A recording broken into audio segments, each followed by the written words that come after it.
बक्सर एक धार्मिक और ऐतिहासिक स्थल के रूप में जाना जाता है। यहाँ से सनातन से जुड़ी कई ऐसी जगहें हैं जो यहाँ की ख्याति के परिणाम हैं। बक्सर के जिला बनने से भी पहले यहाँ की धार्मिकता को देखते हुए बिहार का पहला ओपन लाइट एंड साउंड की स्थापना हुई थी। आए हुए दर्शनीय स्थल थे जो पर्यटकों को मोहित कर सकते थे, वो आज दुर्दशा की अवस्था में है। आप देख सकते हैं ये बक्सर का ध्वनि एवं प्रकाश केंद्र का परिसर है, जहाँ कभी किलकारियाँ गूंजती थी और संगीतमय भजन संध्या होते थे और ध्वनि प्रकाश केंद्र का प्रसारण होता था। लेकिन धीरे धीरे ये सब बंद हो गया और व्यवस्था के हाथों एक तरह से गला घोट दिया गया इस बेहतर परियोजना का।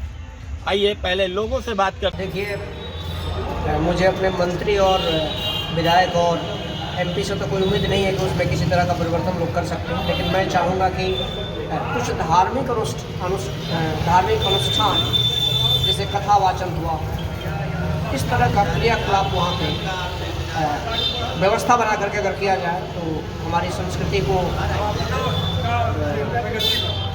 पुनः एक लाइट एंड साउंड का जहाँ तक विषय है, बक्सर का एक धरोहर है। तो बहुत दिनों से ये बंद पड़ा है, तो ये बक्सर का दुर्भाग्य है।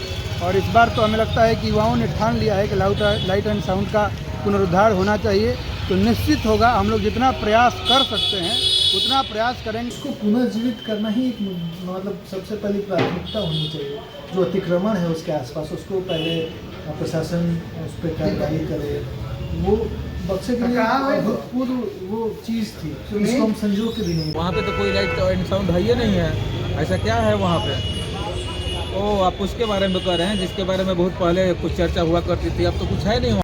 यहाँ रामायण आधारित दृश्यों का प्रसारण किया जाता था। उस उक्त लाखों की लागत से बने इस बेहतरीन परियोजनाओं को थोड़ी सी लापरवाही ने खत्म कर दिया।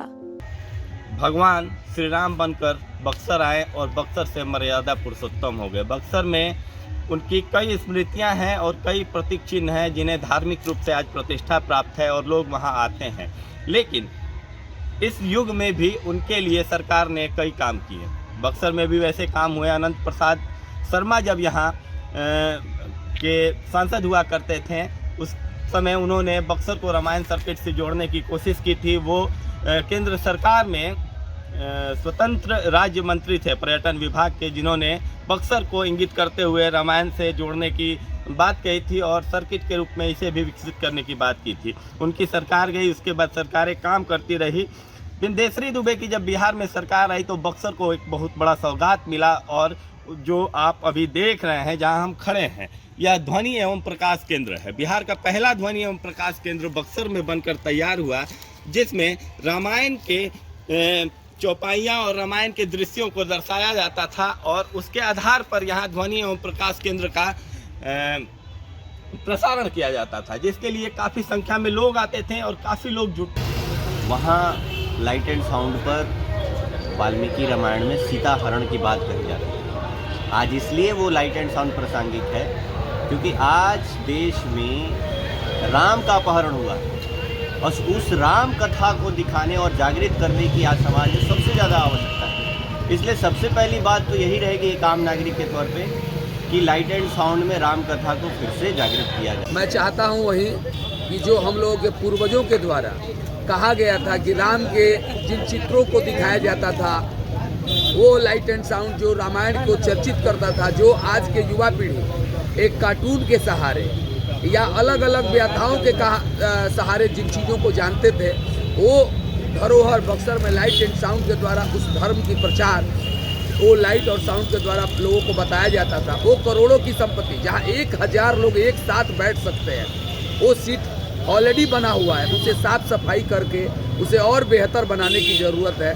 छोटा छोटा उत्सव मनाते रहना चाहिए, जिससे कि उस जगह की जीवंतता बनी रहे, कुछ अनाचार न हो उस जगह पर, क्योंकि वो राम कथा वहाँ कभी हुआ करती थी। जनता को एकजुट होना पड़ेगा। यह ऐसा नहीं है सरकारें फंड देती हैं, सरकारें उसके लिए तमाम प्रावधान उत्पन्न कराती हैं, कहाँ चूक हो रही है, क्यों बिगड़ गया तो बना क्यों नहीं। और लोगों का कहना है कि बदलाव होने चाहिए। ये पीछे आप जो बोर्ड देख रहे हैं लाइट एंड साउंड का, मेरे हिसाब से यह पर्यटन विभाग का अंतिम और पहला बोर्ड है जो बक्सर में लगा था। इसके बाद भारत सरकार के पर्यटन का कोई काम बक्सर में हुआ नहीं है, या अभी तक तो मेरी जानकारी में कोई ऐसा बोर्ड नहीं दिखता है। यह बहुत बड़ी धरोहर थी बक्सर के लिए, जिसे अब बदलने की ज़रूरत है। युवाओं ने आवाज़ उठाया है। हाँ, लाइट एंड साउंड ना बने, फिर भी इस चीज़ को, इस जगह को कुछ ऐसी तब्दीलियाँ की जाए, कुछ यहाँ पे व्यवस्थाएं की जाए कि लोग आएँ तो जाने कि हाँ, यहाँ ध्वनि एवं प्रकाश केंद्र था जो रामायण पर आधारित था, और यहाँ राम की निशानियाँ आज भी हैं, जिसका जीवंत उदाहरण यह परिसर देता है। बने रहिए टाइम 8 के लिए। बक्सर से कपिंद्र किशोर।